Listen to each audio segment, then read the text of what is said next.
Hello family, good morning. তো মা এখানে সব সবজি টবজি গুছিয়ে নিচ্ছে, আমাদের টিফিন তৈরি হবে, রান্না হবে। আর এই যে শাইনি হলো এখন বই পড়তে বসবে। তো এই ব্লগটা না একটু পুরনো, যখন খুব শীত ছিল তখন আমি দিদি বাড়ি গেছিলাম।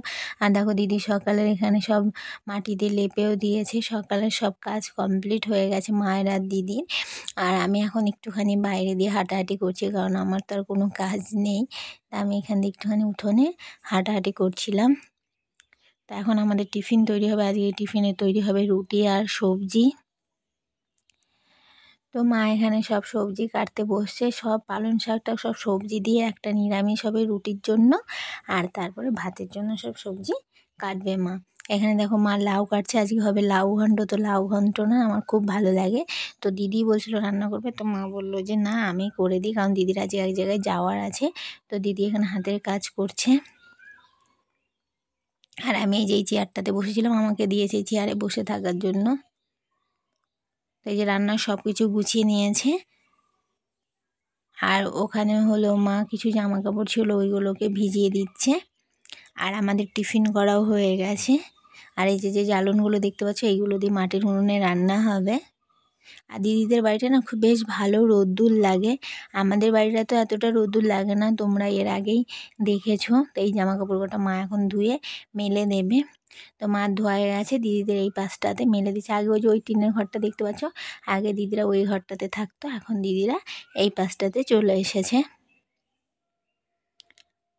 আর এখানটা না বেশ ভালো রোদ্দুর লাগে, একদম একটু সময় পরে সব শুকিয়ে যায়, নাহলে তো এখন শীতের দিন জামা কাপড় শুকাতেই চায় না। তা আমি এই সময় দিদিদের বাড়ি 10 দিন মতো ছিলাম। তো মা এখন ব্যায়াম করছে, মার ব্যায়াম করা হয়ে গেলে মা রান্না শুরু করে দেবে। এই যে দেখো এখানে সব কিছু গোছানো আছে, আর এখানে সব জামা কাপড়ও মেলে দিয়েছে মা। তো শাইনি পড়তে গেছিলো, পড়ে আসার সময় ওর কাকিমা মুড়ি আনতে দিয়েছিলো, আর আমরা দু একটা জিনিস আনতে দিয়েছিলাম, সেইগুলো নিয়ে চলে এসেছে। তা দেখো এই যে আমি এখানে চেয়ারে বসে আছি। তো তারপরে আমার চান টান হয়ে গেছে, ঠাকুরের নাম নেওয়াও হয়ে গেছে। আর রামায়ণটা আমি দিদি বাড়িও নিয়ে এসেছি, তো রামায়ণও পড়া হয়ে গেছে। আর শাইনি হলো গপুদের এখন চান টান করে খাইয়ে দিয়েছে। তো এখন হলো আমরা খাওয়া দাওয়া করছি। আর দিদি বললাম না, দিদি গেছে সমিতিতে, মানে যে মহিলা সমিতিতে যে টাকা জমানো হয় সেখানে আজকে মিটিং আছে, ওখানেই গেছে। তাই জন্য শাইনি এখানে সব ভাত টাত দিচ্ছে থালাতে, মা ওই যে মাও নিচে বসে পড়েছে। আর আমি আর শাইনি টেবিলে বসে খাবো, কারণ যেহেতু আমি নিচে বসে খাই না, টেবিলেতেই বসে খাই। আর জামাইবাবু খেয়ে চলে গেছে। আর দিদি বলেছে আসতে একটু লেট হবে, দিদি সকাল অল্প দুটো ভাত খেয়ে গেছিলো, তো দিদি এসে তারপরে খাওয়া দাওয়া করবে।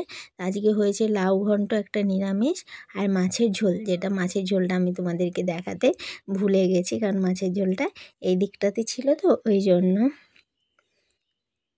তো খাওয়া দাওয়ার পরে আমরা একটুখানি এখানে উঠোনে একটুখানি হাঁটাহাঁটি করছিলাম, এখানটা যে একটু রোদ্দুর রোদ্দুর লাগছে, তো ওই জন্য। আর মা হলো থালা বাসন ধুচ্ছে। আর দিদি এখনও আসেনি, দিদি ফোন করেছিল যে আসতে একটুখানি লেট হবে। তো এই শীতের দিন না কী করে বেলাটা চলে যায় বুঝতেই পারা যায় না। তো এখন হলো আমি হলো কমলা লেবু খাচ্ছি, কারণ খাওয়ার পরে না আমার একটু বমি আসে, তো আমি একটু কমলা লেবু খেলে আমার আর বমিটা পায় না।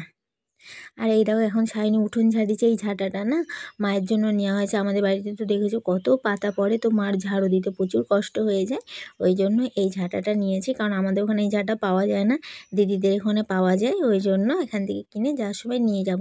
আর শাইনি আজকে সন্ধ্যেবেলা টিফিনে তৈরি করেছে পাস্তা, শাইনির হাতের স্পেশাল পাস্তা।